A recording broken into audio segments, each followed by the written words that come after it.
Done by Noon podcast. Today we're going to talk about how to have a successful marriage when you're an entrepreneur. You're listening to the Done by Noon podcast, a podcast for entrepreneurs who want to achieve more by noon than others in a full day. Serial entrepreneur Dave Ruel and his co-host Chris Lopez share the strategies that will help you optimize your productivity, performance, and lifestyle so you can reach new heights in your business and life. So if you're ready to become the most efficient and effective entrepreneur you know, you're in the right place. Welcome to the show.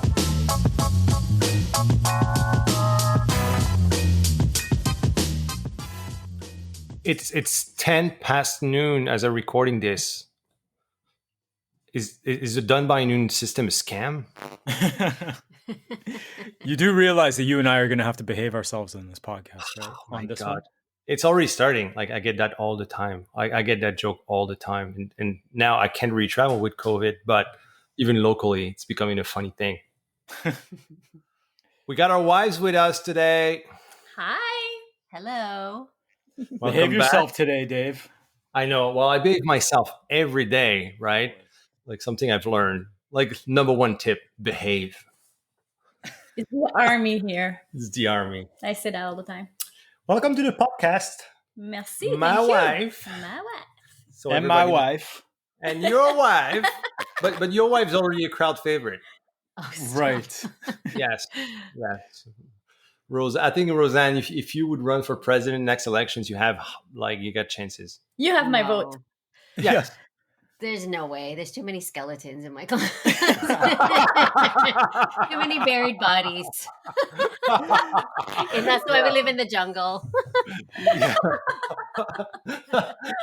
They do some digging. They might not like what they find. Yeah. So Yeah, you might be done by noon as a president. Exactly. Oh my gosh. But today we're going to talk about how to have a successful marriage as entrepreneurs, because obviously we're both couplepreneurs. If that's a word now, we can say that. that is a word. Yeah. And because you guys have been married you're going on 20 now, right? Yeah, we Yeah. just celebrated our Yeah. 20th wedding anniversary That's insane. Congratulations. Wow, Thanks. congrats.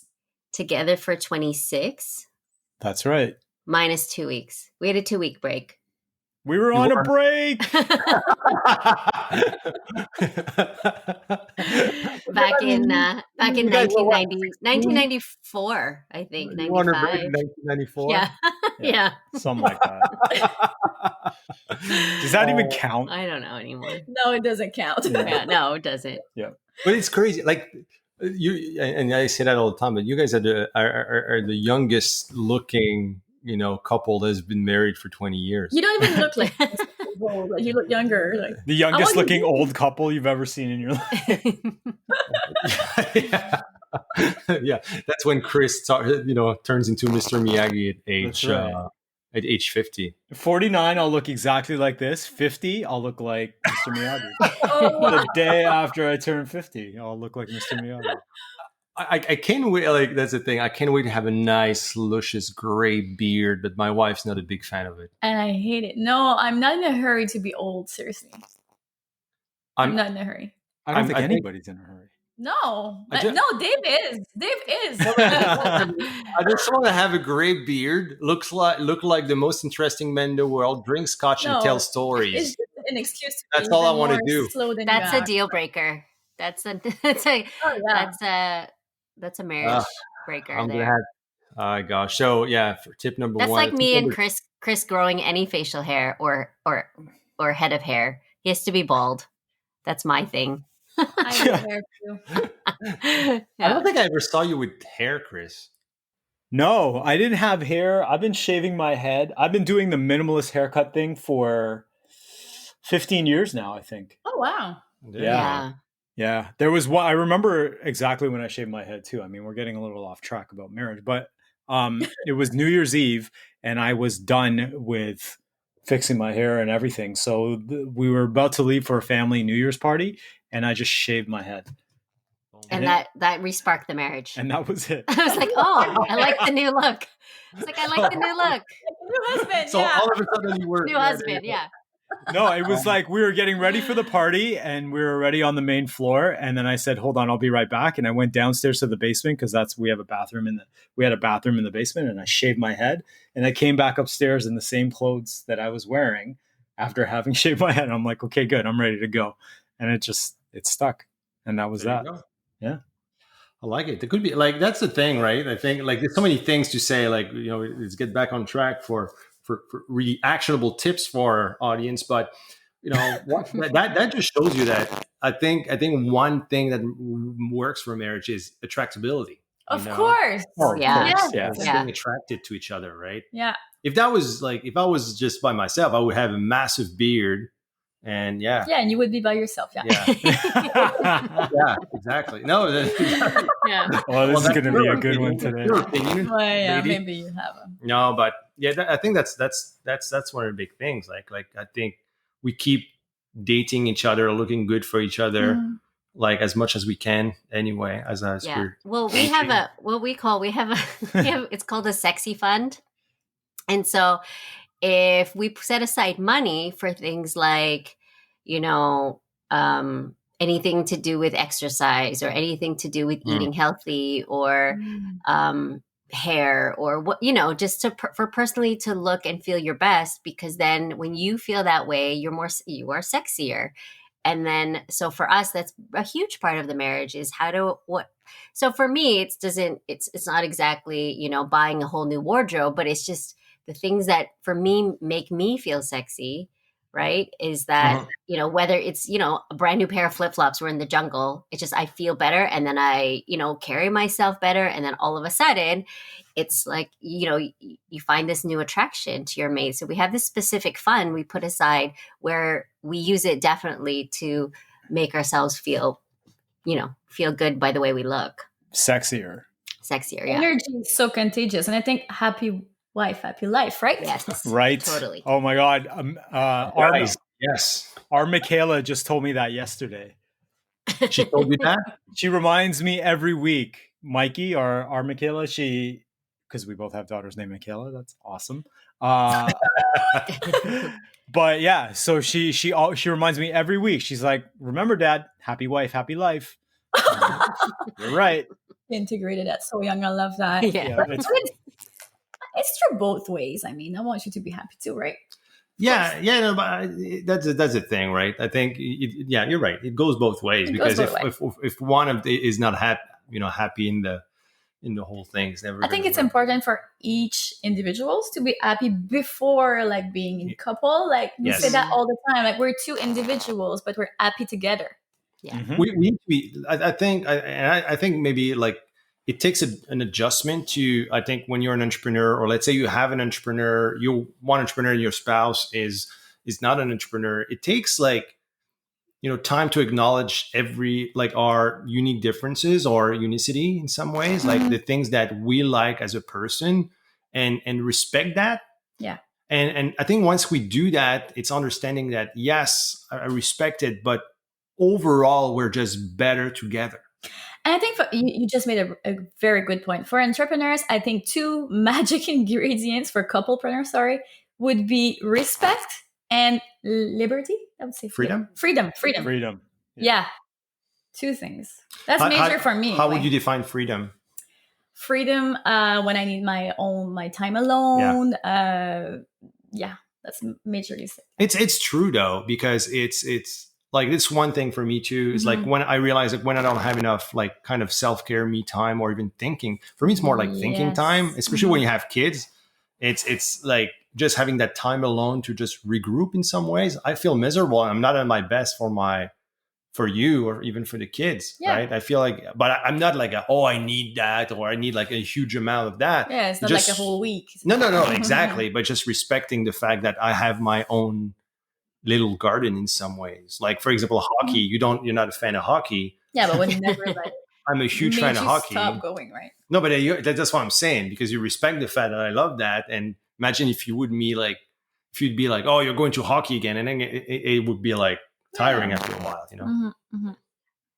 Yeah. Is there things like you cultivate, guys, like you guys like separately, like your own little things? Yeah, I mean, now we do. I mean, we have 5 kids, so it's been for us, it's like it's been seasons, right? You know, when you have 5 young kids, I just want to sleep. There's not really Yeah.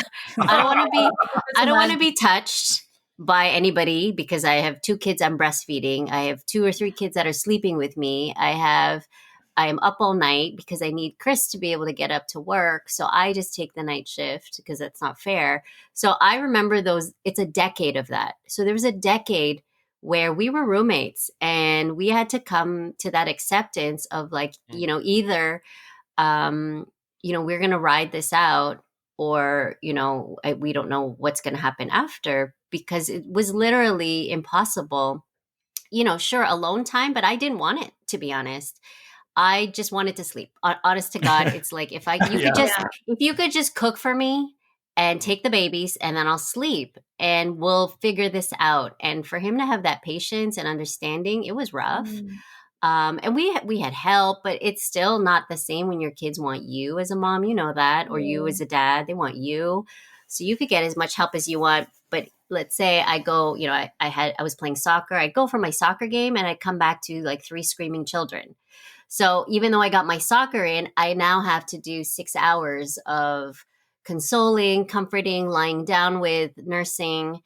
So for us, and we didn't grow up with that as a model for with our parents of self care. It was like I grew up with parents that were, first of all, two. My mom has 2 failed marriages, and I love her, and it's great. But I don't know. I had no idea of what it was like to work through things and then be patient with time and Chris the same. It's not that his parents are, you know, full on to self-care. They just kind of work and provide for the kids and sacrifice. Yeah. So we had to really, I always talk about our marriage or our relationship really as a 20-year fling. And then the last 6 years we've actually been serious about marriage. Because the kids, Wow. because Q is 11. So we came up for air when Q turned 5. We were like, oh, we can actually, the kids are older. They're 5, 7, 9, 11, and 16. Mhm. They can actually take care of each other now, and we can go have a date. And we started dating again. We started dating again. We started to But get that- to know each other.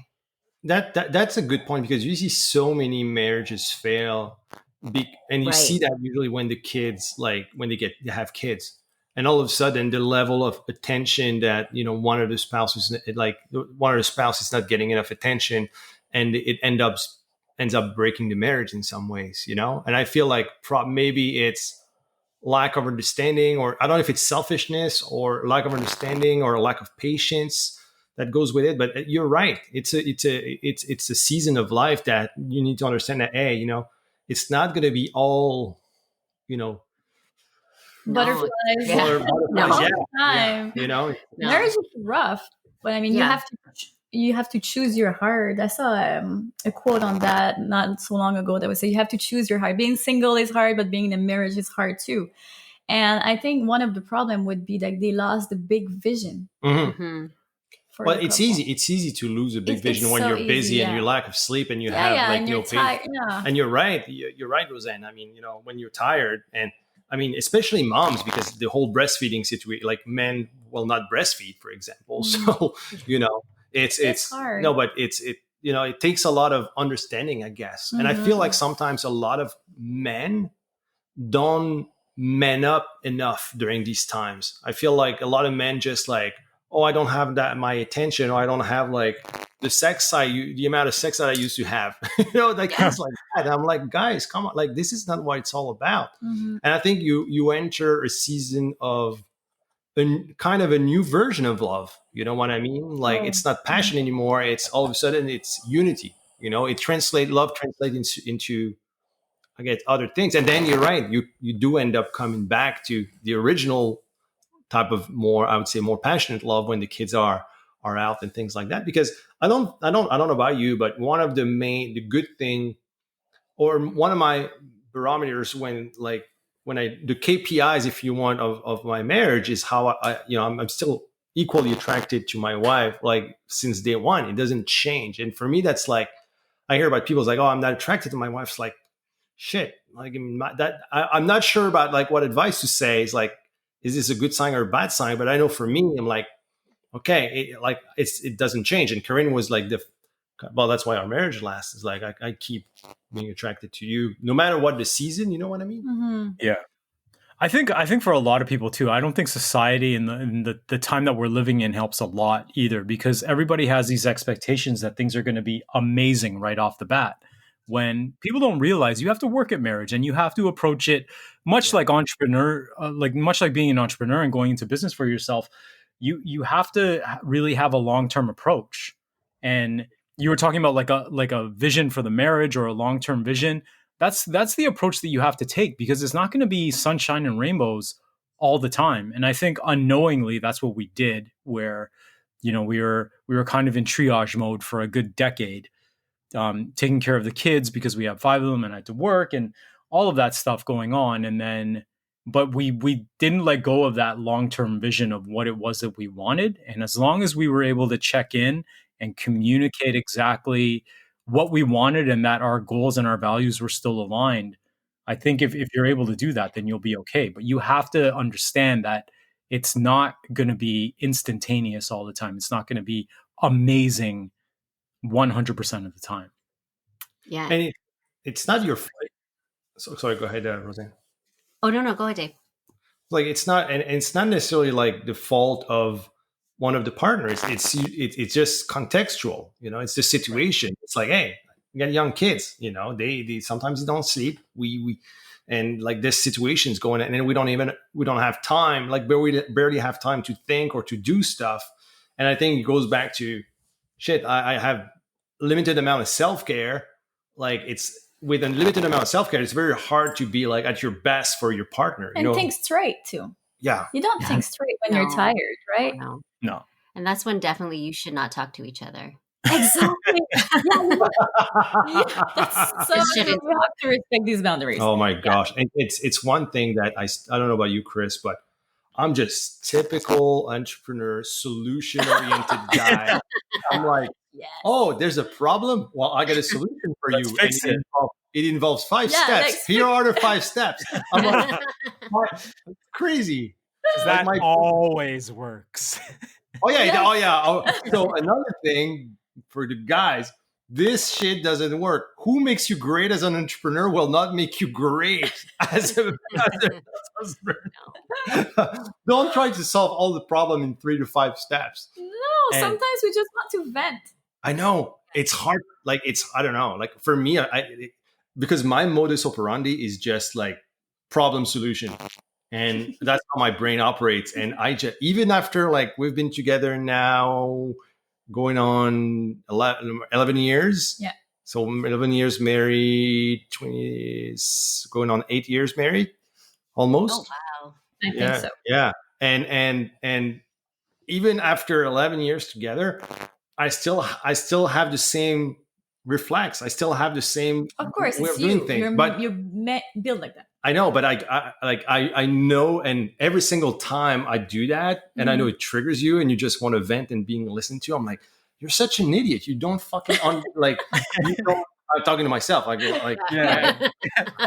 No, not you. Sometimes it's me talking. No, but I'm talking to myself. Like you're but I just can't help it. I'm like, you're such an idiot for not like assimilate that. Like just shut up and listen, right? But I'm just wired like that. But it never worked. I feel like what we've learned pretty much in the last 6 years, or maybe even 4 years, because moving to Costa Rica, we remarried. So we got married again. I mean, for residency reasons, we got married again. But when in Costa Rica, yeah. Because your marriage is not valid in. Well, it was just easier. It was just easier. They needed. We needed documents. It's just easier. But at the same time, it was nice because we actually now refer to, ourselves before as our, ex-husband and ex-wife. That was our first marriage. My first wife. Yeah. So we really. She was a piece of work, my first wife. So we really reinvented ourselves in Costa Rica, which was just 4 years ago. But we were carrying so many old patterns with communication because we've been together since I was 15.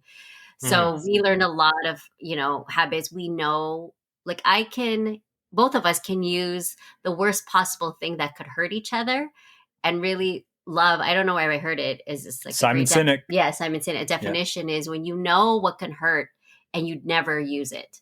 And so that has been, Mm-hmm. such a revelation, is like, I know Chris inside out, like I do. And the fact that I won't use it against him ever. And even in the worst possible fights. Now, I mean, before the ex-wife would, like his ex-wife did all the time. Yeah, but But his ex-wife was sleepless, right?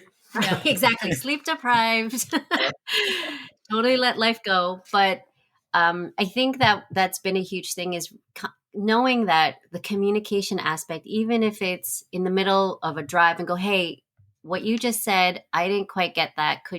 I think that I misunderstood that. Could you do that again? And then to listen has been huge in every moment of like, okay, what you just said there, I didn't appreciate. Just so you know, can we do that again? So we've really tried, now that I'm not sleep deprived, to listen, to just be better listeners. And I had trouble apologizing. I was telling Chris the other day, it's like, why can't everyone just like say I'm right and then everything's fine? If everybody just admitted that I'm right, because I am, then everything would be cool. Dude, it's such an international. I think it's an international I pattern. know. Oh, And so I let that go, and now it's a lot better.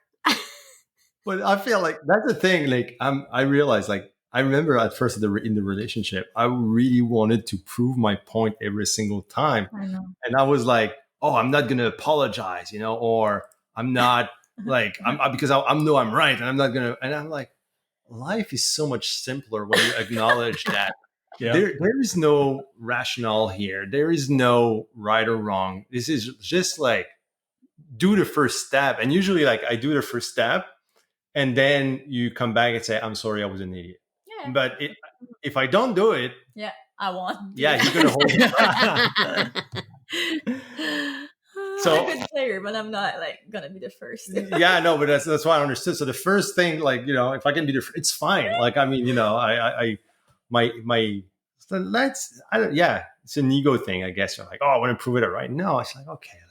Let it slide, and then when you do that, I know you instantly you're gonna be still mad for like 2.5 minutes, and then I'm gonna go in the kitchen, for example, and then you're gonna come back slowly walking in the kitchen.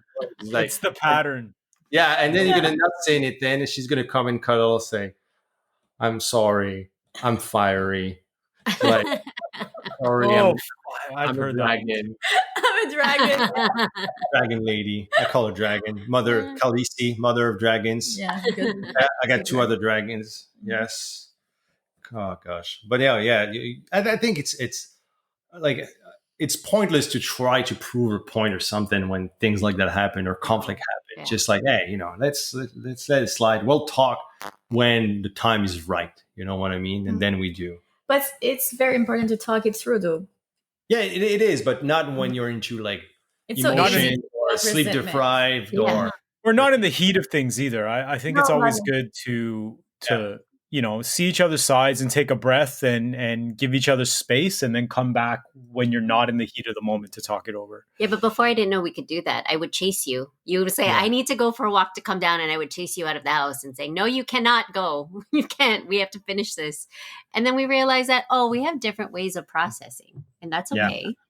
And Chris needs to take a walk and have time, and I need to just, scream a little, and then we come back, and then it's, then we can work things out. But yeah, it's taken a while to figure that out. So I've got that quote. The quote is, love is giving someone the power to destroy you and trusting them that they won't use it.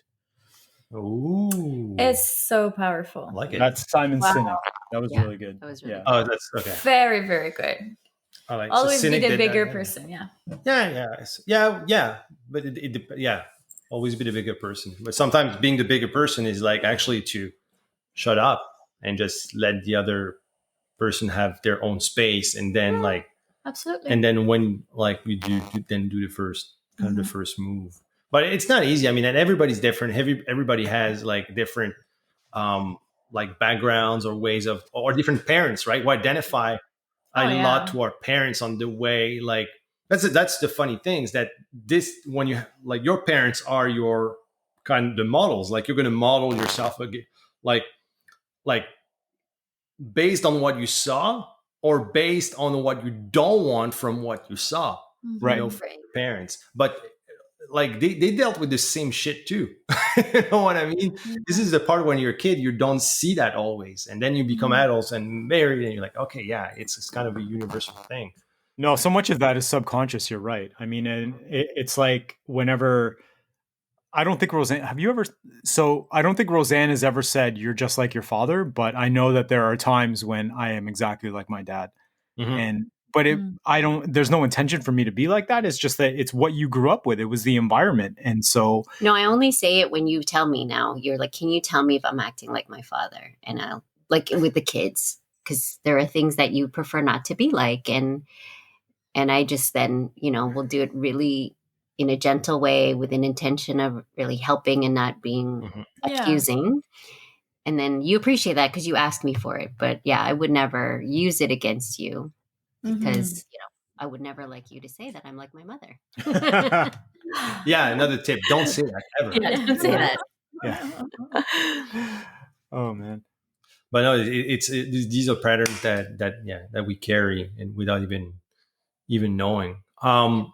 As far as dating each other, like what's the frequency of dates? Like what's the frequency of, I know like we always say it's important to keep dating, like, going to a restaurant, doing activity together once a week, things like that, making it non-negotiable. Like, for example, like if you read the Done by Noon book, I talk about it. It's like, oh yeah, it's a non-negotiable. Well, flash news, it's a non-negotiable, but I mean, we missed many dates over the past few years because we got busy with the kids and everything like that, right?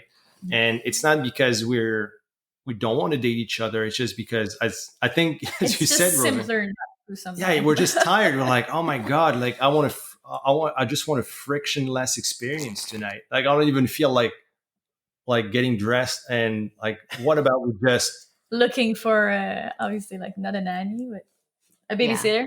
yeah, sometimes it's just simpler, but it doesn't mean that you don't want to date each other. But what's do you have you guys have habits or rules and non-negotiables when it comes to that? Yeah, I mean, we got rid of date night for that reason in like 2014 or 15 because it just became a production, and then we'd sit at dinner exhausted and be like, can we just go home now?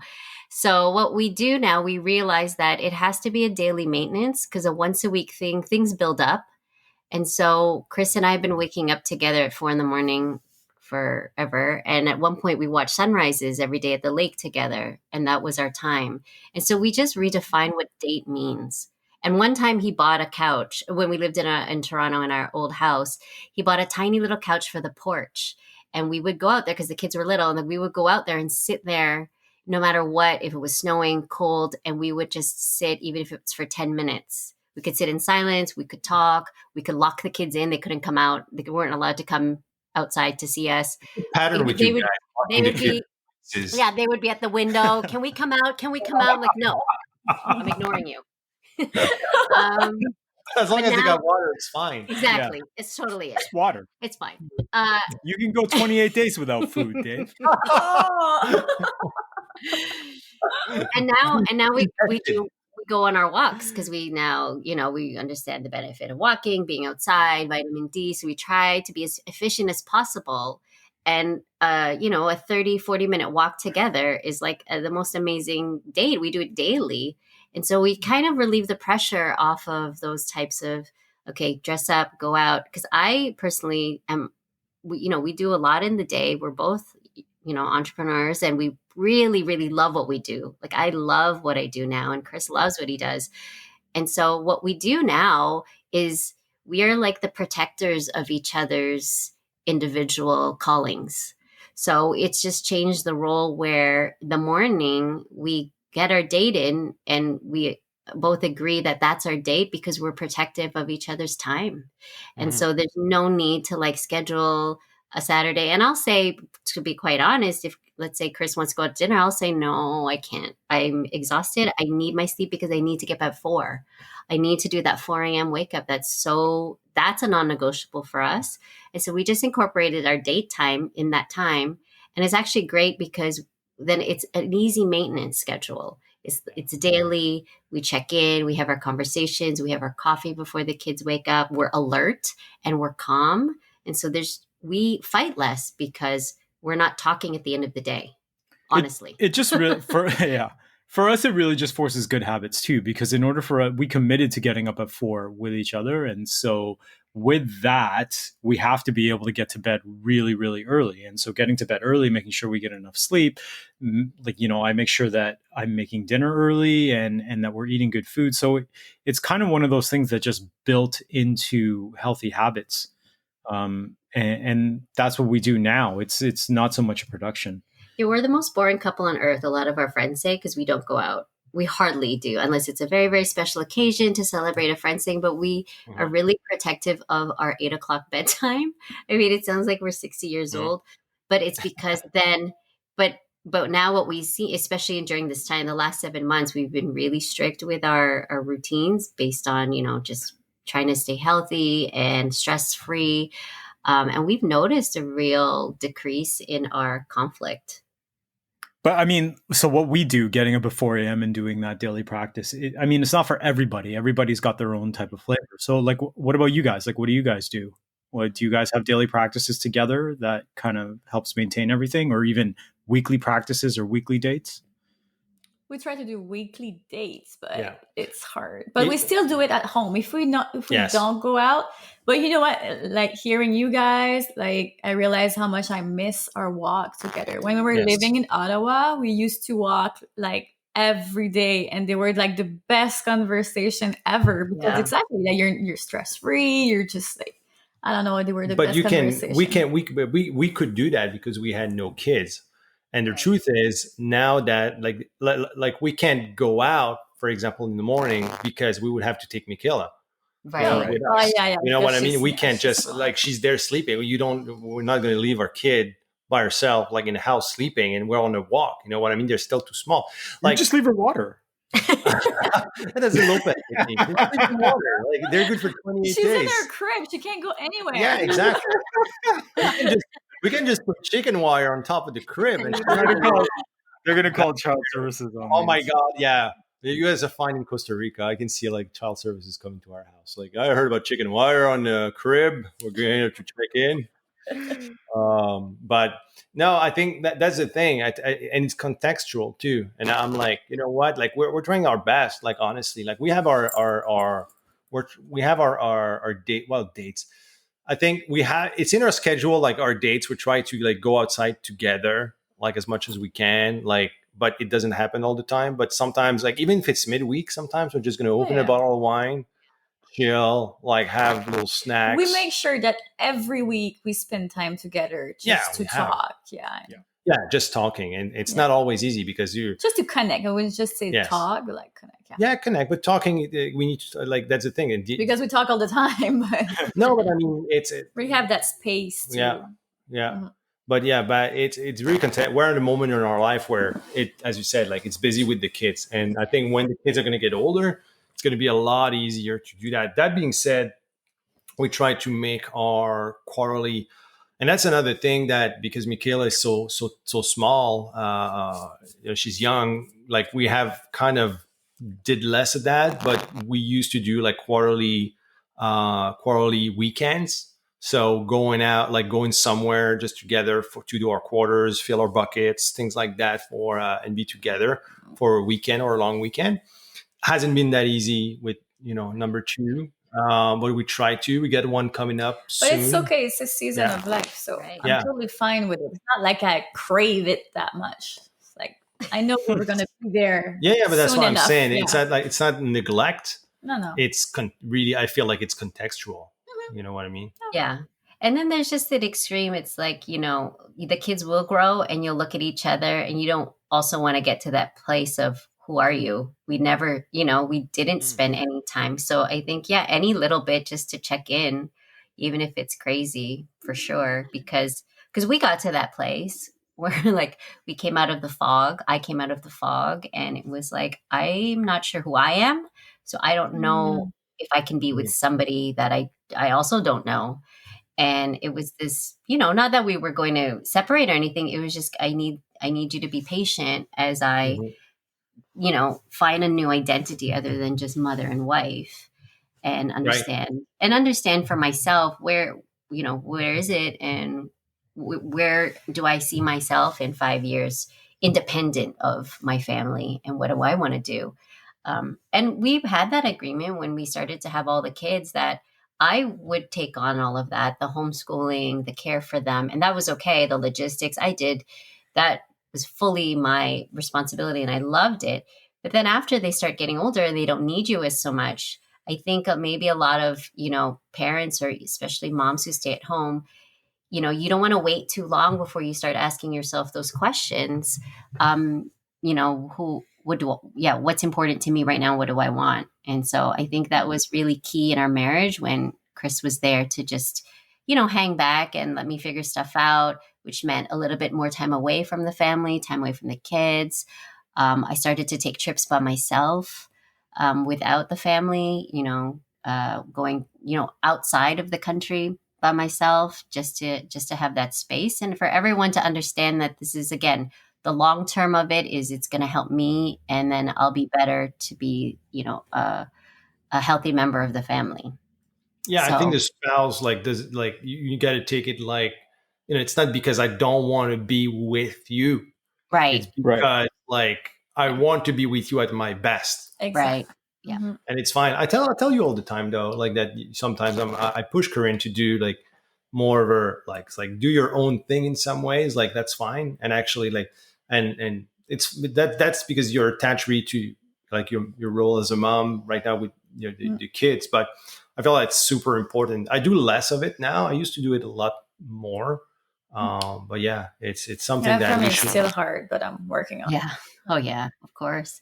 How do you say I that? think Culpability. Well, guilt. Yeah, I feel guilt guilt. when I'm away Yeah, from them. I know. But it's good for them to see too, right? Like for our Oh yeah, Mhm. daughters, for absolutely. our daughters and our son to grow up seeing Chris support me, Yeah. Oh, and absolutely. and then for me to take the time. I'm always taking. Mhm. I quit cooking in 2005, 4. I stopped cooking. I just stopped. That's so nice. I just I was just like, I'm done. Everybody Yeah. else, good luck. And then I just couldn't do it anymore. I couldn't do it all. And then so Chris was Oh. amazing. He loves cooking, which is great. And even now, the kids cook, and I literally sit on the couch and I don't feel guilty. And I say thank you and I appreciate it. I can't do it anymore. It doesn't bring me joy. They can taste the real, the bitterness and saltiness when I cook. So so that I've let that go at first, yes, because my mom is an amazing cook and she cooked for us. She was just breakfast, lunch, and dinner. She still does. And I had to let a little bit of that go, that I just not, it's not for me. I can support the kids and the family in other ways. But the cooking, I realized, like, I couldn't do it anymore. That was one of my non-negotiables in the end. It was like, yeah, I can't cook Yeah. for 7. Yeah. And then you found you build systems really, like, Right. to make it happen in some Yeah. ways. Like, Yeah. it's one thing that, we've been talking. We're still working on the whole cooking situation now.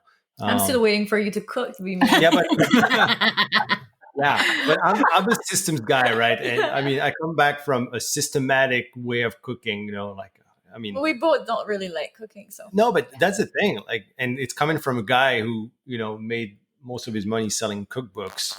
That's hilarious. You're right. I totally No, but agree. like, Yeah. in the Oh. fitness space. So hold on. you should say the funny thing. Oh my gosh, I should. So I when said. I met Dave, Oh yeah. Okay. Okay. Go for it. Go for Oh, it.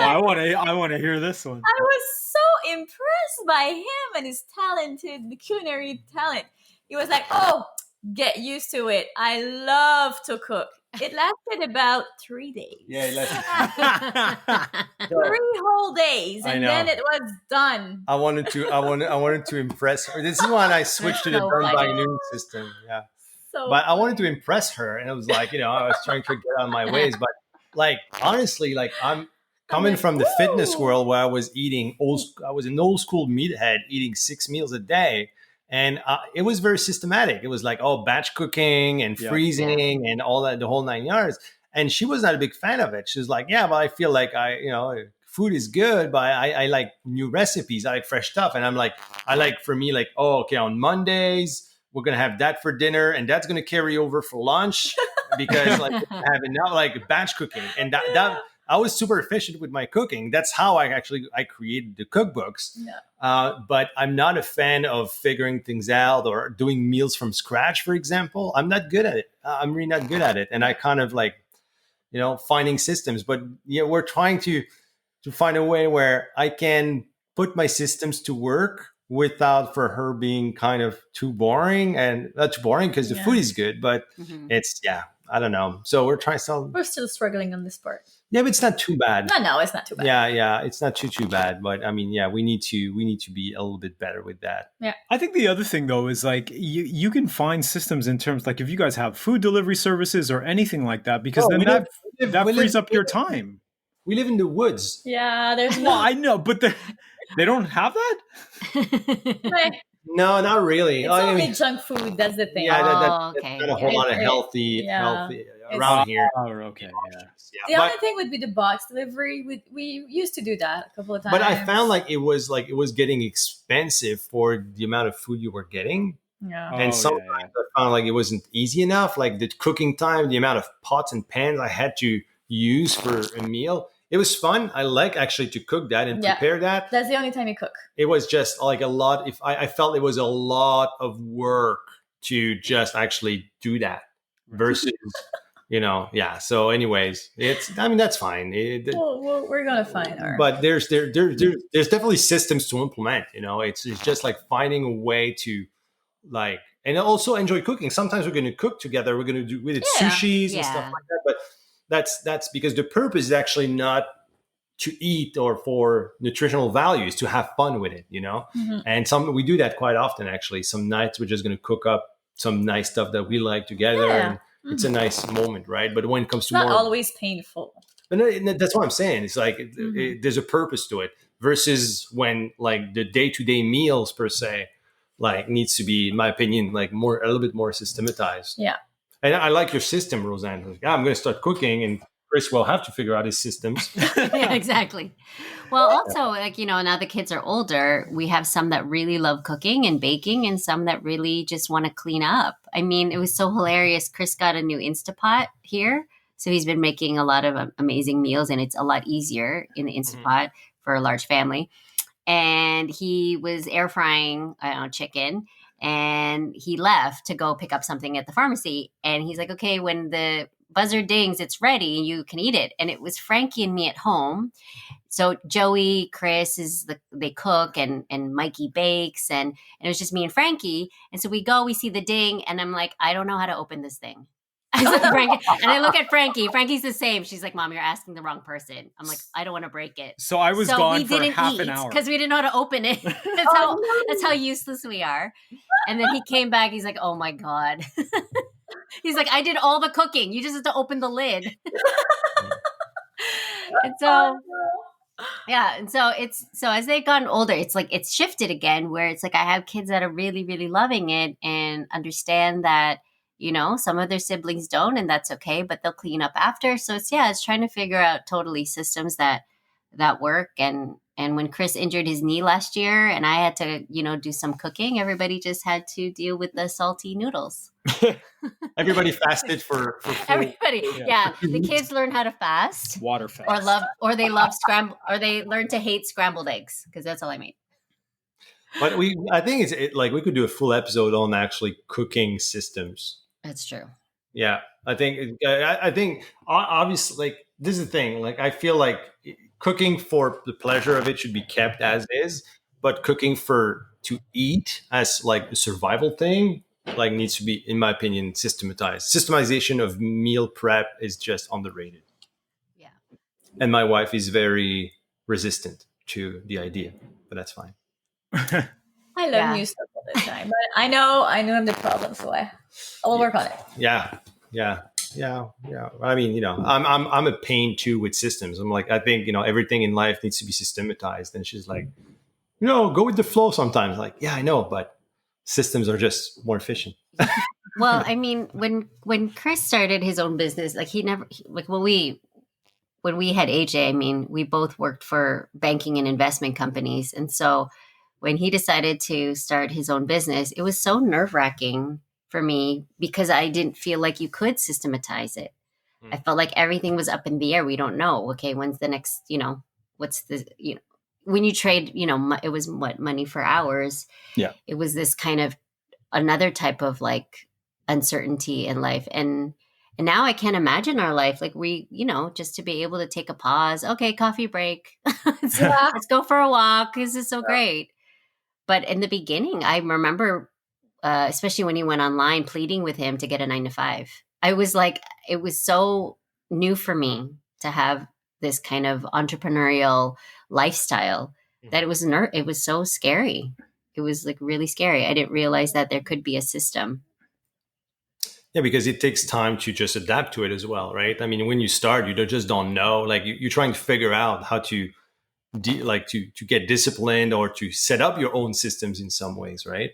And yeah, with time, it just gets better. But you're right, it just takes time to get accustomed to it. But yeah, I think there's no really magic bullet or magic recipe. There's a lot of context. There's some I feel that there's universal truth to like have a successful marriage.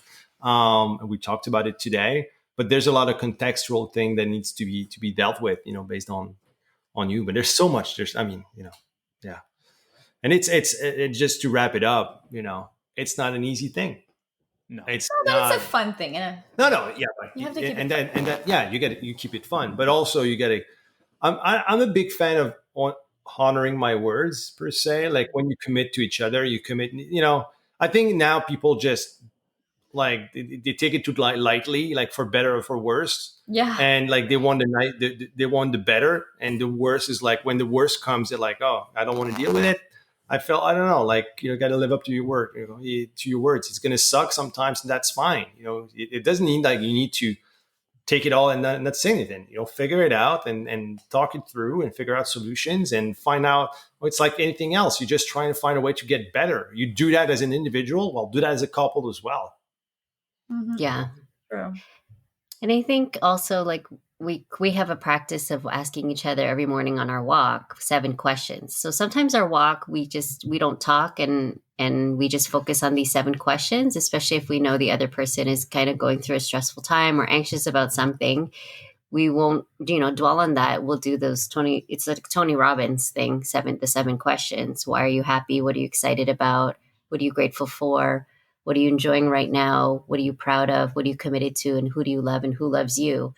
And it's changed our intention every day, because if we focus, we do this every day, we switch it up, we change things. And then you start to, as you're talking to your partner's like deeply listening, really listening with this generosity of time and space, you start to figure out what is going on, and the solutions come to you as you articulate what you're grateful for and what you're enjoying right now and the focus of that. And you start to really think creatively. And so we just started that practice during COVID, I think, like March. Yeah, since March, since AJ came. On our walks. Yeah. But you don't ask it to each other. You ask it to yourselves. We ask it to each other. No, we ask it to each other. You ask it to each other. Okay. Yeah, but the other person doesn't comment. They just listen. So let's say Chris asked me, what are you happy about? And I talk about why I'm happy. And he just listens. There's no commentary. And then I ask him, and then he talks about what he's happy about. And so then you have as much time on the walk to talk. You can list one. Like some days I have a really hard day where the answer is coffee. Every answer is coffee. I'm happy about coffee. I'm excited about coffee. Yeah. I'm grateful about coffee. Sorry. Like this is the only thing I love right now is coffee. But he doesn't judge. He just like, okay, I can see what day she's having. So I'm just going to like hold the space for her. So I love like it so much. Yeah, it's and then it's just, when sometimes when things are weighing heavy, I just refrain from doing it and I just focus on these questions. And by the end of the walk with him, it's like we, without him really do anything, I feel better. And I just feel like I have this partner that can, doesn't have to fix anything. He just is there to listen and celebrate what I'm happy about. Hear that, Dave? You don't have to find a solution for I know. Oh, God. It's terrible. Sorry, I had to say it. Oh, boy. I mean, entrepreneurs who want to listen to this are gonna relate. Yeah, Yeah. they're I just- right. Chris is know. like that too. Chris He's is just like that until I'm like, nope, no fixing. Nope. Yeah. No fixing. I always No wanted to fix fixing. everything. I know. It's so hard. Yeah. Yeah. Oh man. I Sometimes, think though, like, you know, the underlying principle is with marriage, with entrepreneurship, even with health and fitness is consistency and just Mhm. being able to maintain, just being consistent with your practices, consistent with checking in, consistent with, you know, the more consistent you are, the better off you'll be. And, you know, we always, in my business, I always talk about, because I'm still in fitness, I talk about consistency versus intensity, and how being consistent will always trump the, like, having spurts of intensity, you know, every now and then. So the more consistent you are, and the better you are at checking in and just being cognizant of what your partner needs and what you need, and just having that daily practice. I mean, it's the most minuscule thing. Us waking up at 4 a.m. and then going on our walk and asking these questions, and you know, me making the coffee in the morning and doing all of that stuff. It's the most. It's almost, I don't want to say it's insignificant, but it's such a little thing, but done over time, it makes such a big difference. A compound effect. Yes. Oh, Yeah. Oh, Oh, look at you two. Actually, I was just thinking about that as you was talking. Another huge thing has been understanding my cycle as I approach perimenopause. So myself, I'm going through a new phase in life. And when I look at my cycle and it's starting to just kind of shift a little, and then for him, he actually has a period tracker on his phone.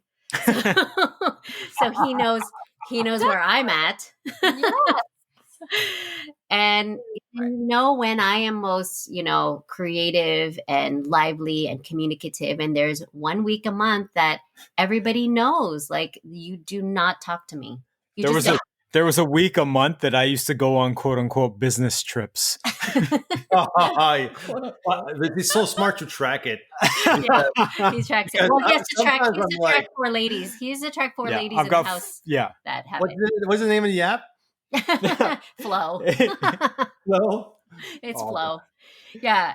And then he actually lets me know, because I've communicated with him, because sometimes I'm not aware. I suddenly start to feel really emotional or sensitive. He gently says, "Oh, because you're here on your cycle." And I don't take it personal anymore. I used to be like, "Oh, it's not because of my cycle." And I'm like, "Oh, no, it actually is. I'm in this kind of vulnerable phase." And then everybody just, and then I can do that with my daughters, and they can feel really okay communicating. Mom, I'm at this point in my cycle. You cannot talk to me right now. We cannot talk about this. We cannot have this conversation. And so they're able to set up their boundaries. I set it up, and then Chris can take cue and go out and leave all of us at home. And he's like, okay, they all need their space, or Mom needs this right now. Yeah, it's father-son time. We're going to go time. eat a steak. That has or been something. actually really, really good for us, knowing that it's nothing that, you know, I go through a monthly cycle, and men actually go through a daily cycle. So Chris has his daily cycle. I can't talk to him at 4:30, 5 o'clock when he's hangry. I can't. Like, that's his PMS. Yeah. His PMS is like, I'm so hungry. I'm going to, like, you know, kill somebody. And so now I know his daily cycle. He has my monthly cycle. And we just understand and accept that it's a part of who we are. And we don't try to change it. We don't try to force conversations or force outings at that time. Like, he'll look at my schedule and he'll say, you can't schedule that meeting that day because that's not your good time. You are not going to be in your thriving moment. I don't think you should talk to that person and have that meeting. And I really appreciate that he can actually see that. And I say that to him too. I'm like, I think you're better off scheduling that writing time for, you know, first thing in the morning, and I'll protect that space for you because I know that's your creative time. So it's getting to know our own cycles, and then having each other to remind, okay, that's not the best time for you. I like that, Chris. You're the period keeper. Yes. No, but like it seems like, you know, like for me anyway, like I don't realize, like, oh, it's been a month already, and sometimes she's like miserable. I'm like, or she's like, or, you know, rude with me, or doesn't want to talk to me. It's like, did I do anything? Like, I'm like, so I start asking myself, did I say something stupid, or what? Yeah. And then Yeah. all of a sudden, when I realized it, I was like, oh, okay, I get it. But I don't realize it's been a month already because Right. time goes fast. But it helps so much to understand these Yeah. things. That's another thing I'm trying to Mhm. keep track, because I'm not keeping track really. So Yeah. Should have a board in the Yeah. kitchen, then that a tracks that. board in the Yeah. kitchen. It needs to be Yeah. visible. Yeah. It needs to be visible. I don't Because do it well. just, with yeah, apps. it just surprises you, even for women, right? It'll surprise you, Yeah. like, oh my God, it's back. Right. Of course. Yeah.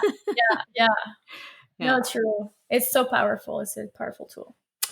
All right, guys, let's wrap it up. It's been an hour, but I feel like we could continue this conversation for a while. But there's things, and if you have guys, guys like men and women, if you have any tips or things like that, or things that you do, routines, and anything that you do in your couple to make your marriage successful, email us.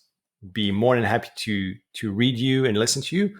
And figure out. We're just sharing our stuff, but I mean, it's imperfectly or perfectly imperfect. Yeah, Perfectly imperfect. And then we can address those questions on the podcast. Maybe all four of us can hop on and we can do reader questions and 100%. Send us them. questions, guys. Have fun. Happy period tracking, Chris. Code red, baby.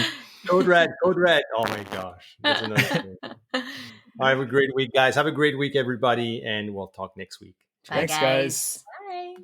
You have just listened to the Done by Noon podcast. If you are interested in hearing more, do not hesitate to subscribe to our channel. Click on the 5 stars or check out our free tools and trainings at donebynoonpodcast.com. Thanks again for listening and stay awesome. We'll see you next time.